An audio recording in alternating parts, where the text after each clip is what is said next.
नमस्कार मित्रांनो, स्वागत आहे माझ्या ALD चॅनलमध्ये. या अध्यायात काय घडणार, या महिन्यात 33 या संख्येलाच का महत्व आहे आणि जावयाला धोंडे देण्याची प्रथा कशी सुरू झाली हे जाणून घेण्यासाठी अधिक मास महात्मा पोथीतील 6वा अध्याय अतिशय महत्वाचा आहे. चला आपले डोळे मिटूया आणि मनातील सर्व चिंता काही वेळासाठी बाजूला ठेवून वैकुंठ आणि गोलोकाच्या त्या अद्भुत प्रवासात हरून जाऊया. विष्णू ध्यान मंत्र. शांताकारं भुजगशयनं पद्मनाभं सुरेशं विश्वाधारं गगनसदृशं मेघवर्णं शुभांगं लक्ष्मीकान्तं कमलनयनं योगिभिध्यानगम्यं वंदे विष्णु भवभयहरं सर्वलोकैकनाथं. गोपाल मंत्र. श्री कृष्णाय वासुदेवाय हरेन परमात्मने प्रणक्लेशाय गोविंदाय नमो नमः. अधिक मास महात्मा हा अत्यंत रहस्यमय आणि एक अद्भुत वळण घेणारा आहे. 5व्या अध्यायात आपण पुरुषोत्तम मासाचे पृथ्वीवर आगमन आणि त्याचे नियम पाहिले, पण आता या 6व्या अध्यायात एका अशा रहस्याचा उलगडा होणार आहे ज्याने पृथ्वीवरील ऋषी मुनींना आणि स्वर्गातील देवांनाही बुचकळ्यात पाडले होते. हा अध्याय 33 या आकड्याचे गूढ आणि एका प्राचीन राजाच्या आयुष्यातील सर्वात मोठ्या परीक्षेची कथा सांगतो. अध्याय 6 33चा गूढ आकडा आणि राजाची अंतिम परीक्षा. नैमिष्य अरण्यातील ते अनाकलनीय गूढ कथेची सुरुवात होते. एका रात्रीपासून नैमिष्य अरण्यात सर्व ऋषी मुनी ध्यानस्थ बसले असताना अचानक आकाशातून 33 दिव्य प्रकाश गोल पृथ्वीवर उतरताना दिसले. हे पाहून ऋषी शौनक व्याकुळ झाले. त्यांनी सूत गोस्वामींना विचारले, हे ऋषीवर्य, पुरुषोत्तम मासाचे महात्म्य आम्ही ऐकले, पण या महिन्यात प्रत्येक विधीत 33 हाच आकडा का येतो? 33 अनारसे दान करणे, 33 दिवे लावणे, यामागे कोणते रहस्य दडलेले आहे?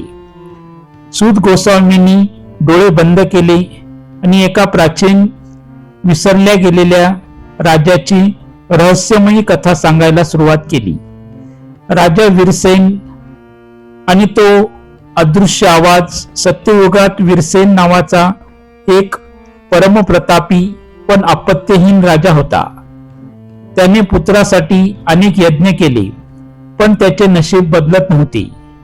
एक दिवस जेव्हा पुरुषोत्तम मास सुरू झाला, तेव्हा एका मध्यरात्री राजाला त्याच्या राजवाड्यात एक अदृश्य पण अतिशय गंभीर आवाज ऐकू आला.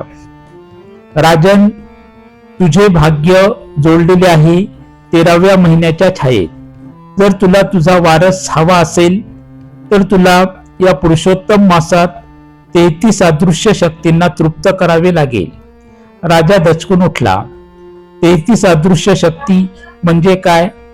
त्यांना कसे तृप्त करायचे? संपूर्ण राजवाड्यात एकच घबराट पसरली. 33 या संख्येचे ब्रह्मांडीय रहस्य उत्कंठावर्तक उलगडत त्या आवाजाचा माग काढत राजा जंगलात गेला. तिथे त्याला साक्षात महर्षी व्यास भेटले. व्यासांनी राजाला त्या रात्री जे रहस्य सांगितले ते ऐकून राजाचे डोळे उघडले. महर्षी व्यास म्हणाले, हे राजा, हा केवळ एक आकडा नाही.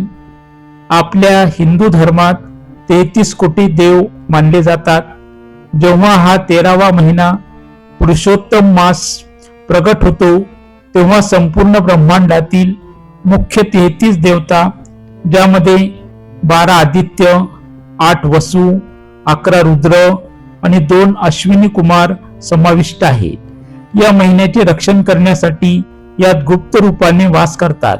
म्हणूनच या महिन्यात 33 वस्तूचे दान थेट या 33 मुख्य देवतांना पोहोचते. हृदयस्पर्शी दान आणि राजाची परीक्षा. राजा वीरसेनने तात्काळ व्रताची तयारी सुरू केली. त्याने शुद्ध सोन्याचे 33 दिवे आणि 33 गोड धोंडे अनारसे तयार केले. पण नियतीला राजाची परीक्षा घ्यायची होती. व्रताच्या सांगतेच्या दिवशी जेव्हा राजा दान करणार होता तेव्हा राजवाड्यात एक अत्यंत वृद्ध, भुकेलेला आणि कुष्ठरोगी भिकारी आला. तो भुकेने व्याकुळ होऊन म्हणाला, राजा, मला तुझे सोने नको, मला फक्त अन्न दे. मला प्रचंड भूक लागली आहे. राजाच्या मंत्र्यांनी त्याला बाजूला करायचा प्रयत्न केला, कारण ते अन्न देवासाठी विहित केलेल्या 33च्या संख्येतले होते. जर एकही कमी झाला तर व्रत खंडित होणार होते. पण राजाचे हृदय द्रवले.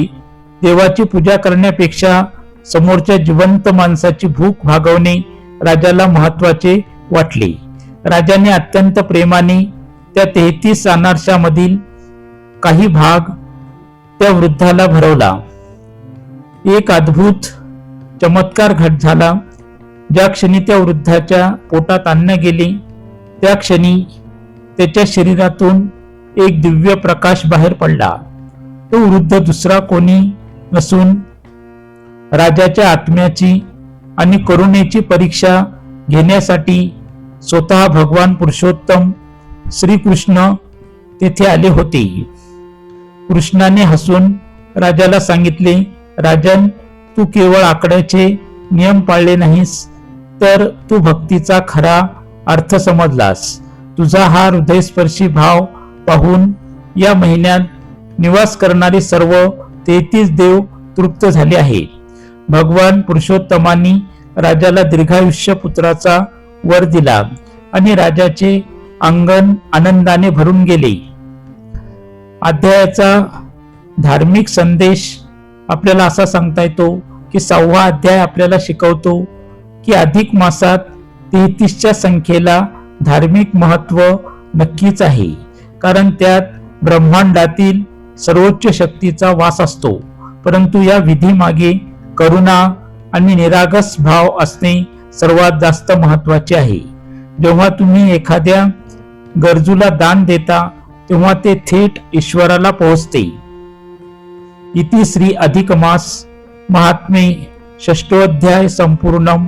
पुढील अध्यायात काय घडणार, या 33 कोटी देवाच्या आशीर्वादाने पृथ्वीवर कोणती नवीन प्रथा सुरू झाली, हे जाणून घेण्यासाठी पुढील अध्यायाची उत्कंठा कायम ठेवा. ही कथा जर तुम्हाला आवडली असेल तर कृपया माझ्या चॅनलला लाईक करा, शेअर करा.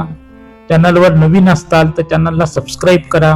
ही कथा तुम्हाला कशी वाटली ते कमेंटमध्ये लिहायला विसरू नका. सर्वजण आपल्या तब्येतीची काळजी घ्या. पुन्हा भेटूया नवीन कथेसह. तोपर्यंत धन्यवाद. नमस्कार. जय हिंद, जय महाराष्ट्र, जय भारत.